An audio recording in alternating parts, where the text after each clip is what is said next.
Is this the dagger?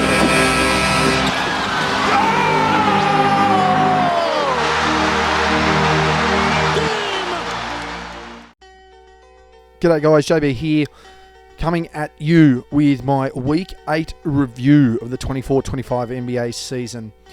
The preliminary results of the Cup all but known, thankfully moving back into genuine scheduling and heading towards Christmas Day, where for some reason the NBA keeps quoting that is the serious start to their year.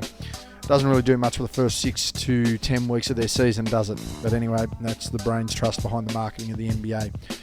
Only a couple of games for every team this week, so it should be short and sweet. If they're undefeated, they won 2 games. If they didn't win a game, they lost 2 games. You can imagine what happens with a split record. Anyway, guys, let's get into it. Let's get into my Week 8 review for the 2024-25 NBA season. Starting off with the Hawks in the East, a 1-1 record, 7th in the conference, defeated New York. In the 2-game span, Trae Young, 28.5 points, 6 rebounds, 10.5 assists, 0.5 steals, 0.5 blocks on 4 turnovers. Atlanta getting through to the semi-finals of the NBA Cup, for what that's worth. But it does show that they have consistently started to perform over the last few weeks. They've found a solid 8-man rotation. Trae Young seems to be back invested. It's clear that Jalen Johnson is the next man up on this team. And again, Okongwu, Hunter, Bogdanovic, Capella, Daniels, Ricochet, all those guys, they are really stepping up and stepping out again, really making it a solid rotation there. For the Hawks, it'll be interesting to see how they go to close out December and just how hard they push heading towards the All-Star break there in mid-Feb. But 7th in the conference, not too bad for a side that can be pretty yo-yo, but starting to find some consistency there as well.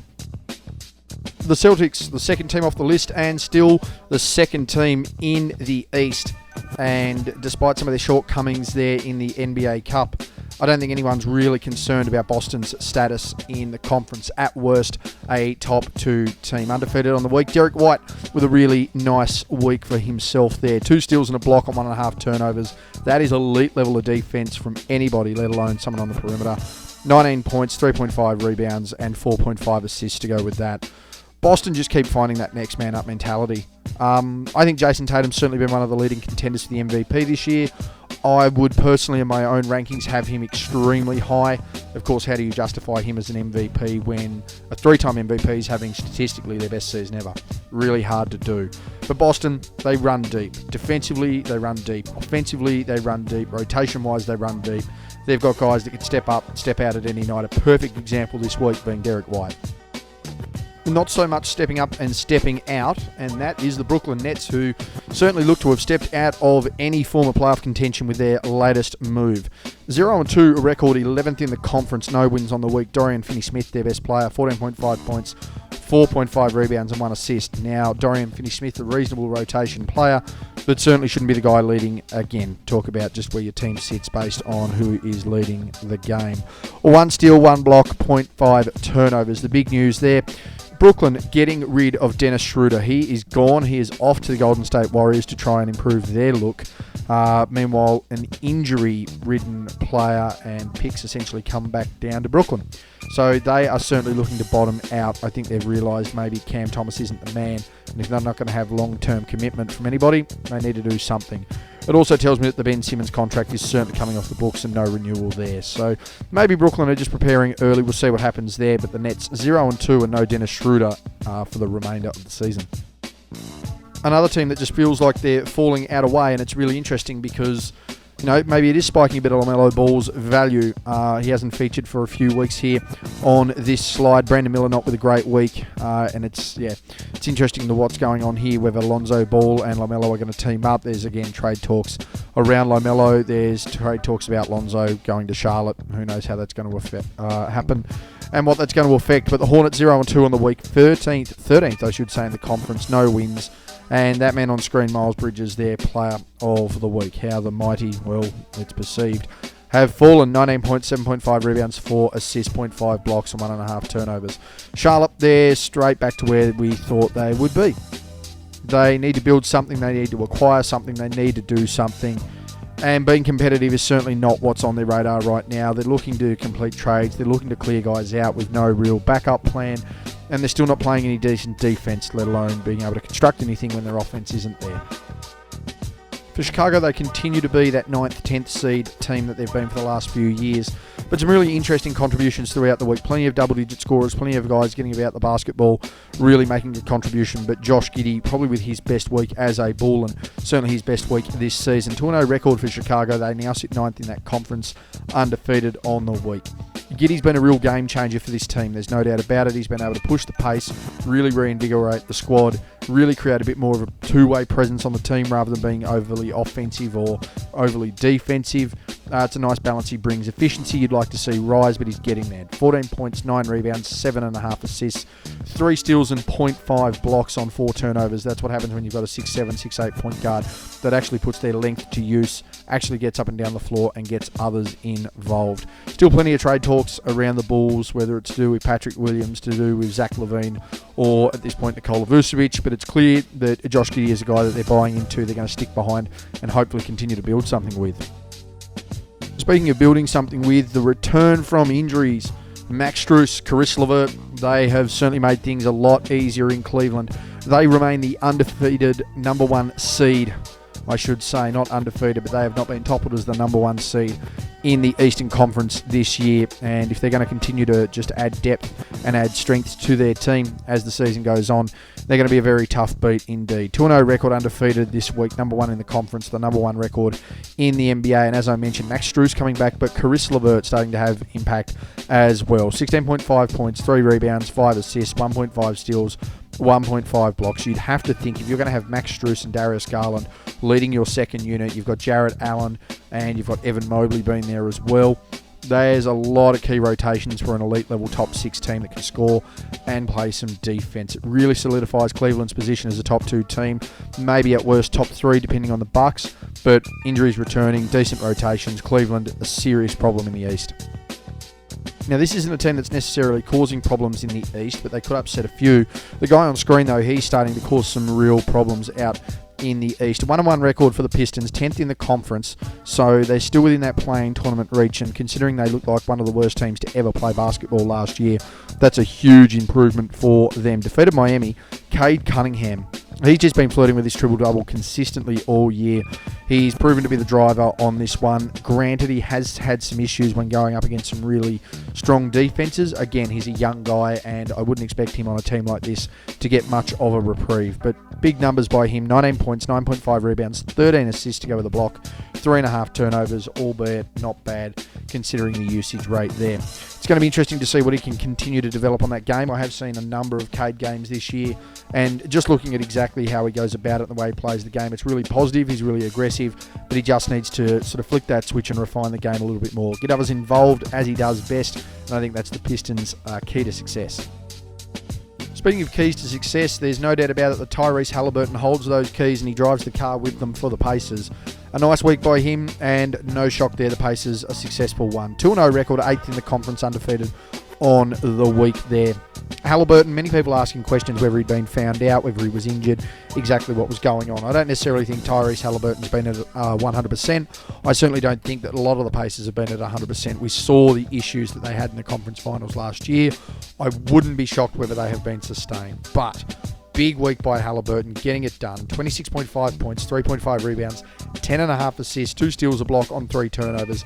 That's the efficiency we saw out of him last year when he was really pushing that All-NBA selection and really making a case as the best point guard in the league. Yep, he's taken a bit of time to warm up this year. I wouldn't have thought Luka Doncic has been red hot from the start either, and he started to warm into things as well. If it's good for one, it's good for all. I think there just needs to be a little bit of consideration around these guys. Nice bounce back week by Halliburton and a nice bounce back week by the Pacers. Over to the Heat, 1-1 record, 6th in the conference, so they're still staying out of that plane, and they are just fluctuating left, right and centre. Some really interesting numbers and leadership coming out of the Heat right now, and still ongoing conversation as to who exactly is the man that's going to stay behind, who's going to be traded to and from, who knows what's going to happen. 1-1 record, defeated Toronto. Jimmy Butler, the number 1 talking point of this team right now. 23 points, 12 rebounds, 7 assists a game to go with 2 steals and a block and 1.5 turnovers for the week. Really interesting stuff there, because right now the conversation isn't about if Jimmy will be traded, but where Jimmy will be traded. It's going to be a really interesting move, because we've seen the personality clash with Jimmy Butler all throughout the years. Miami clearly a home for him. Chicago was clearly a home for him. Where does he fit in next, and can he potentially lower his guard to take a lesser role for team success? We've seen different personalities in the league struggle with this over time. The question is where Jimmy's going to fit into that equation.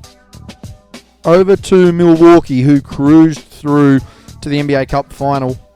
A 2-0 record, 5th in the conference, undefeated on the week, and arguably the most important player. I don't know whether he's been the most valuable. He certainly has been for the Bucks. But maybe the most important player of the season right now, Giannis Antetokounmpo, a huge 2-game span there. 34.5 points, 10.5 rebounds, 5 assists, 1.5 steals, and 4 blocks on 3.5 turnovers. Giannis hasn't shot under 50% all year. He's a chance to win the scoring title, which then starts to put him in some really rarefied air. If at that point Giannis has a 3rd MVP, he has a scoring title and the Defensive Player of the Year, go and look at the people that have 3 league MVPs, a finals MVP, a scoring title, and a Defensive Player of the Year. I'll let you guess the guy's name. Gives you some idea of the level that he's playing at. The Bucks are tightening the screws around the rest of the league right now with their performance. Now, I wouldn't say this team's tightening the screws, but they're certainly having an impact and certainly showing the league that they can be considered a top contender as well. I don't necessarily know whether they're one of the 3 best teams in the Eastern Conference, but they don't give me a reason to believe that they're not. 1-2 record, unlucky there, got the defeat over Orlando. 3rd in the conference, I believe they actually are 1-1. My apologies there. 1-1 record, defeated Orlando. Karl-Anthony Towns, 20.5 points and 20.5 rebounds to go with 5 assists, 2.5 blocks and 1.5 steals, 5 turnovers, quite a bit. The guy had a 2-game span where he averaged 21, 21, 5, 2, and 3. That's huge for a guy that I don't think anyone has of a high opinion, particularly defensively, but particularly with a level of toughness. Cat has found his groove in New York. There's no doubt he's playing his best basketball of his career, and he may be the most valuable player in New York City right now. No doubt. Well, I've managed to say the Wagner name quite a lot this season, but it hasn't been Mo Wagner. The 0-2 record, 4th in the conference, no wins this week for Orlando. But Mo Wagner trying to step up where he can. 22.5 points, 4.5 rebounds and an assist to go a game that is with 1.5 steals and 2 turnovers. So Orlando now at this point are now waiting for Banchero to come back in. He surely can't be too far away. Could have been potentially a 6 to 8 week injury. Considering he did it at week 2, we're sitting at week 8. He can't be too far away. You would think January return there for Banchero. And on the other side of that, you're not looking until at least close to the All-Star game there for Franz Wagner. And I can't imagine that they're going to rush him at any point. The key for Orlando here is sticking fat defensively, and while they may lose games, showing that they're still tough and still being competitive. If they start getting blown out in games, it means their defense has lost belief in itself. That's what Orlando don't need. They know the offense will come back. They need their defense to stay. If that disappears, so does their season. To Philadelphia, they've started to get a little bit more belief in their season, even though they have just endured the Jared McCain injury that'll likely see him out probably for the rest of the season. It's listed indefinitely, but you're not going to rush a young guy back. Nonetheless, a 1-1 record, defeated Charlotte. Tyrese Maxey with a huge week. Again, high turnover rate for a guy with a big line. But 31 points, 4 rebounds, 3.5 assists to go with 2.5 steals and 0.5 blocks. Really interesting time here for how Philadelphia are going to manage this. Joel Embiid, he's now out with a facial fracture. Paul George has more gauze and more bandages on his knee than an Egyptian mummy. And Tyrese Maxey's going to have to try and do a lot of the work here because the rest of the team is reasonably old. How they bounce back, how they rejuvenate, and how they look, that's going to be the serious question here for Philadelphia. Can they manage it? Can they bounce back? Can they try and preserve a little bit of energy? Can they make an unlikely run to a play-in tournament? I don't know, but it's going to really show up and show out exactly the type of player that Tyrese Maxey is here moving forward. To the Raptors, 0-2 week, the second worst team in the East. Obviously no wins, but a guy who's been trying to do a fair bit of scoring for them this year and has been that unlikely beacon of hope. He showed a little bit of promise last year, but he certainly has stepped up and stepped out, one of the leading contenders for most improved in the league. Grady Dick, 24.5 points, 5 rebounds, 2 assists to go with 0.5 turnovers. He is quite high-octane offense. He's reasonably efficient, ball in hand. So there's plenty to like about it. Right now, though, it is kind of concerning. Nothing against the way that Grady goes about it, but you really have to consider that Scotty Barnes is the all-star on this team. RJ Barrett, for me, pushing all-star selection this year. And yet someone like a Grady Dick, who's consistently scoring in high-octane offense, is leading them. Where does he really fit into that shuffle? Yeah, he's probably going to earn a pay packet out of this, but how does the chemistry sit with a team being led by him on the offensive end? Interesting times for Toronto. I'm going to be paying attention to see how they manage it. Finally, in the East, really brief, the worst team in the league lost both of its games, and Bilal Koulibaly was its best player. 23 points, 5.5 rebounds, 5.5 assists. Great week by him, terrible performance by the team. There's not much more to continue to say about Washington other than the fact they're going to try and trade everybody, and at this point they are chasing history and they're running backwards to catch it. It's not a good sign right now.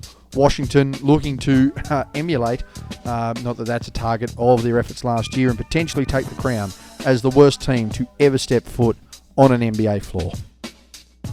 Western Conference, we will start with Dallas. 1-1 record on the week. They've now moved into the top 4 picture there in the West and starting to show again why they are a chance if they really push the button to again head to the conference finals, let alone the NBA finals. Defeated Golden State, and Luka, he's had a nice bounce back couple of weeks and really started to put his name back on the season. He's not going to win that MVP that I thought he would, but he's certainly put his name back on the season. 30.5 points, 11 rebounds, 9 assists, 3.5 steals and a block to go with 4.5 turnovers. So really nice production from him there. You've got to think with Kyrie Irving next to him that there's got to be some form of gratitude that he's taken out of this game, because he hasn't played next to someone like Kyrie Irving. He hasn't had that spacing, that ability without a Kyrie Irving, a guy who has consistently been a borderline 50, 40, 90, 20, 25 point per game guy for his career. So Luka feeling pretty lucky. He's starting to really perform. Dallas, they're starting to respond, and PJ Washington having a hell of a season too. Speaking of guys that are starting to respond, and that was the question as to when or if that was going to happen with Jamal Murray, and it certainly has started to now. 2-0 record on the week, 5th in the conference, and I have to give Murray his flowers. A really nice, productive week. 24 points, 3.5 rebounds, 4.5 assists, applying himself defensively, looking to hit big shots, looking to take over the game, and limiting the turnovers as well. Obviously, that doesn't change the fact that he's playing next to a guy who's statistically having his best season off of 3 MVP awards. That's pretty special. That's pretty talented. The real question, though, is going to be whether Jamal Murray can stay consistent with it and what sort of impact he can continue to have on the game, knowing that Michael Porter Jr., Aaron Gordon Michael Porter Jr. is having a good season, Aaron Gordon's having a good season. But you're seeing someone like a Russell Westbrook really step up and step out as well. He's been crucial from a starting point guard position there, and he's rewarded a lot of the players with points. So if they can continue to really utilise Russ and continue to perform, Denver can continue to go up the seedings and really start to make a case. Golden State are trying to make a case, but they just can't seem to get anything done. Ultimately, a 0-2 record. They're now 8th in the conference and really starting to look like they may drop out of contention. Obviously, there's a lot of big talk of trades around Golden State. Obviously, they've executed the Dennis Schroeder trade there, or Schroeder trade, but you're also looking at the fact there's conversations of Jimmy Butler, and apparently there's conversations of LeBron James. So you can work out exactly what scale of trade options they have available there. No wins on the week. Steph Curry, their best player, 22.5 points, 4 rebounds, 7.5 assists, 1.5 steals on 1.5 turnovers to go with 0.5 blocks. Ultimately, here for Golden State, the question is, do they want to trade to win now and get one more championship, a 5th championship for Steph Curry, or do they want to potentially look at trying to get something in a couple of years where Steph sort of takes that back step and they're able to combine? Or, again, if they're going to buy all in, do they trade the farm? Do they get a superstar? I don't know. It's a weird conundrum for Golden State to be in right now. A 1-1 week for the Rockets. They managed to sneak one win over Golden State as they advanced towards the semis of the NBA Cup. They weren't able to get the job done there. But again, just a nice positive there for Houston. Some good building blocks in what many are deeming semi-serious competition there. 3rd in the conference, though, they are still applying themselves. Defeated Golden State, as I mentioned, and Şengün having a really nice bit of production there as well. 19.5 points, 11 rebounds, 3.5 assists, turnover rate not great, 2.5 steals, adding to the defensive pressure. Houston, another team that's in consistent trade talks with someone like a Jimmy Butler, and apparently not needing to trade too much of the farm for it. Can Jimmy Butler, though, if he comes to a young, developing Houston team, he either needs to grab him by the scruff of the neck and show him how winning is, or understand that he can do that from a third, fourth option. Because the last thing Houston want to do is try and sell the farm for a guy who is no longer him, although shows glimpses, and give that up and really sacrifice what they're building here. For the first of two teams in Los Angeles, the Clippers, they have dropped to 9th, a 1-1 record, and some of that isn't even their own doing. It's just the fact that the rest of the conference is playing really strong and really competitive basketball. Got the win over Utah. James Harden, a consistent James Harden-esque week. 28 points, 3 rebounds, 6 assists to go, 1.5 steals and 0.5 blocks. 6.5 turnovers. That's where the question mark really needs to be raised. Harden, he's looking like an all-star again this year, along with a Norman Powell. So, I mean, you can consistently say they've got two there. The question is, how close and how consistent can they be to be in contention with a play-in, to be towards that top 6, if at any point Kawhi Leonard returns? They're talking that you can't even film Kawhi Leonard workouts right now, so who knows how healthy he really is. Who knows exactly where this team's going to be sitting. They've got plenty of upside right now with Powell, with Harden, with Terrence Mann, as we mentioned, with the Bones Highland, and even to an extent to Zubats. But right now, everything's hinging on their consistency of their play and the health of Kawhi Leonard still. And to the other Los Angeles team, they've gone 1-1. They've now managed to drop themselves down to 10th, but what was an extremely promising start certainly doesn't look to be that right now, and they look like a team that's just going to try and cling on to everything that they can for the rest of this season. Anthony Davis, 31.5 points, 13.5 rebounds, 1.5 assists, 1 steal, 2 blocks, 4 turnovers. AD, he's still consistently trying to put up the best season that he's had as a Laker. Still trying to put up that best season that he's had since he left New Orleans. Well, certainly his best season in New Orleans, 17-18, with that DeMarcus Cousins injury just before or after the All-Star break. So it's going to be really interesting to see what the Lakers can do. LeBron James has returned. No one knows what from. No one knows in what health. No one knows what mindset, and particularly with the conversations being steered towards him potentially being traded. I don't really know exactly what's going on with the Lakers here. They're not buying in. They don't have leadership. It just appears to be another consistent year, or their lack of, for the Los Angeles Lakers in reality. Over to the Grizzlies. They are a team that has completely turned it around. They're doing a really unique thing where they're not playing much out of the pick and roll right now. Plenty of footage of that floating around. Everyone's getting a look on the ball. Everyone's moving without the ball, making the defense second guess them. And then on the other end, they're one of the best defensive teams in the league. They are a real smoky and a real unlikely but chance to really do some damage out there in the Western Conference. Second overall in it, defeated Brooklyn. Jaren Jackson Jr. is consistently still being their leader and their best player. 22.5 points, 6 rebounds, 2 assists, 3 steals to go with 1 turnover there. It's just something about Memphis. There's an X factor that matters the most in the playoffs, but it's not quite there. There's no doubt from a team standpoint, offensively they can click, they can fire, and anyone can get involved. From a defensive standpoint, plenty of people getting a hand in the pie, plenty of people disrupting things and having a go. The question is, who's going to step up and step out when the lights are at their brightest? The Timberwolves, they just keep fluctuating a little bit, and they're a team that's probably going to try and prime themselves where they can. Just makes me wonder defensively, though, with some of their rotations, and one of the guys on the screen, sort of a question with that too. 2-0 record, they're undefeated on the week, they've moved up to 7th, they've consistently been between 7 and 11 all season.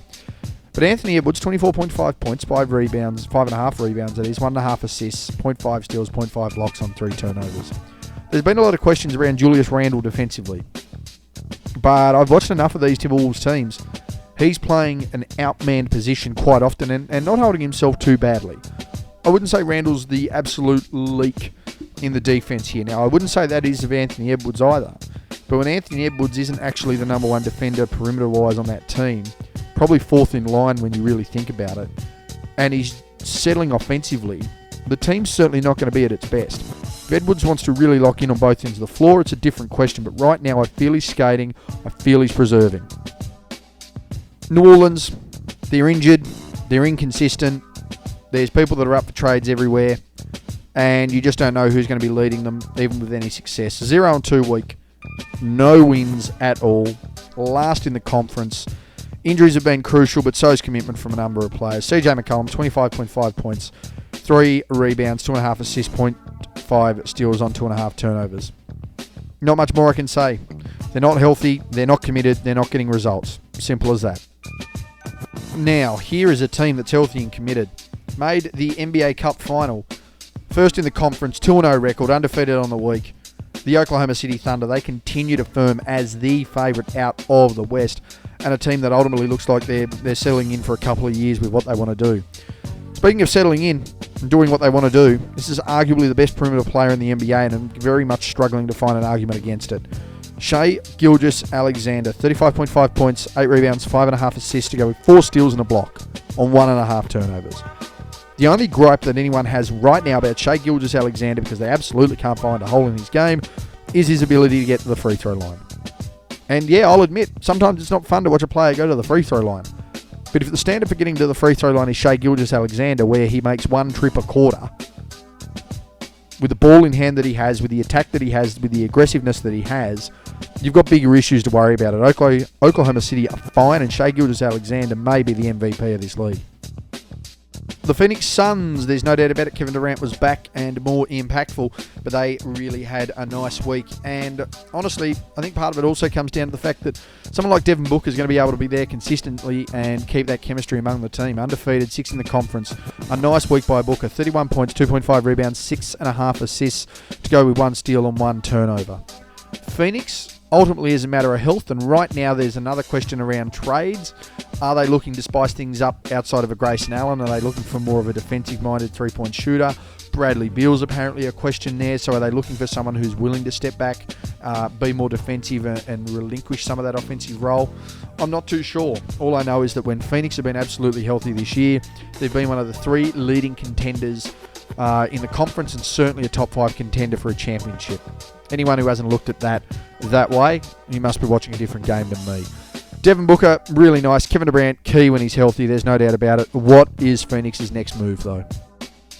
I know that it's going to be a more positive move, though, compared to that of Portland. Anthony Simons back where he needs to be as the number 1 option of this team. 25 points, 3.5 rebounds, 6 assists to go with 2 steals. A young guard that they're committed to, that's able to play, that's able to make big plays, able to get job done. Just a matter of whether they're going to be able to do anything consistently there in Portland to be able to build a reputable side to even be back in playoff contention. Because right now, 0-2 record, 13th in the conference, no wins on the week, and they just continue to yo-yo as a team as well. Never any level of consistency, never anything there that really stands out.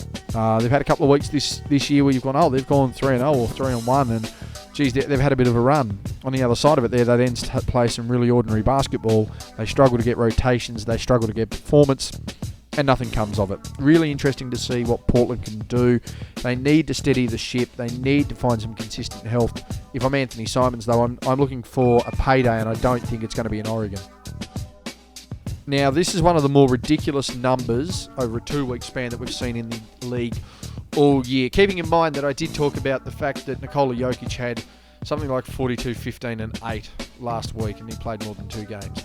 But Domantas Sabonis continually trying to prove why he is consistently the second best centre in the NBA. Obviously, someone like a Joel Embiid has a case, someone like a Bam has a case, but I think when you really start putting the numbers together and you really start seeing what the contributions are coming through, Victor Wembanyama's probably changed that conversation a fair bit this year. In fact, I know that he's changed that conversation a fair bit. But Sabonis, a big week, leading the Kings, 1-1 record. They're 12th in the conference, keeping in mind they are above 5. They're at 500. But Sabonis, 30 points, 17 rebounds, 4.5 assists a game. The dude is a man mountain, and for me is the key to this Sacramento success. I've said this for multiple seasons now. I'm going to continue to say it.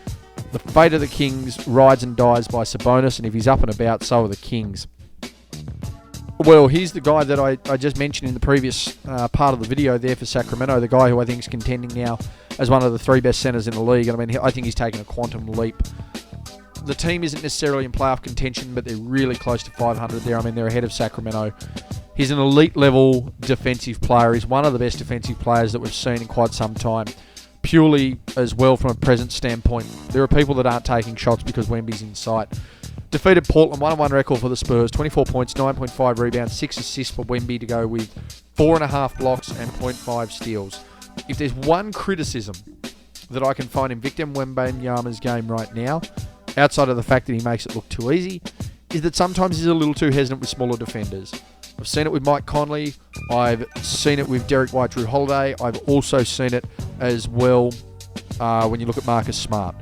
Sometimes he's just not wanting to take them on. When he gets that grit and grind in him and he's able to really post those guys up and make a mess of them, the league's in some serious trouble. And finally, over to the 14th best team in the West. And honestly, I think a team that's very thankful for the injuries of New Orleans and certainly the performance of Washington, because they have been a pretty ordinary side, the Utah Jazz, this year. No wins on the week, 14th in the conference. And they've also got trade talks going on now between Walker Kessler and Jordan Clarkson, of all people. John Collins, though, he's been trying to stick fat, and unfortunately this is a guy I think that just needs to land on a team and is allowed to go out and ball. Because when he does go and play freely here for Utah, much like he did when he was in Atlanta, he's a guy that can really produce, and his athleticism and length on the court can be impactful. 18 points, 5.5 rebounds, 4 assists to go with 2 steals, 1.5 blocks on 1.5 turnovers. Utah are just hopeless. So I can't say much more than that. They backed themselves in by not committing trades. They backed themselves in by signing contracts. And now they just can't win a game. Really interesting time. Cooper Flag Stakes for sure. And there you go, guys. Short and sweet in comparison, but I didn't really mind it. Short and sweet to the point. Able to cover what's needed. Brief discussion points there. That's been my review for Week 8 of the 24-25 NBA season. Let me know what you think. Just exactly who are your MVP candidates? Who are the players that are stepping up, stepping out? Who do you have as your Rookie of the Year now that Jared McCain's going to be out? Where are you sitting with Victor Wembanyama? How are you sitting with the Suns? Is there any team that you think is going to recover? Ultimately, do you think there's teams that are going to fall by the wayside? Keen to see what you think. Anyway, guys, that's been me.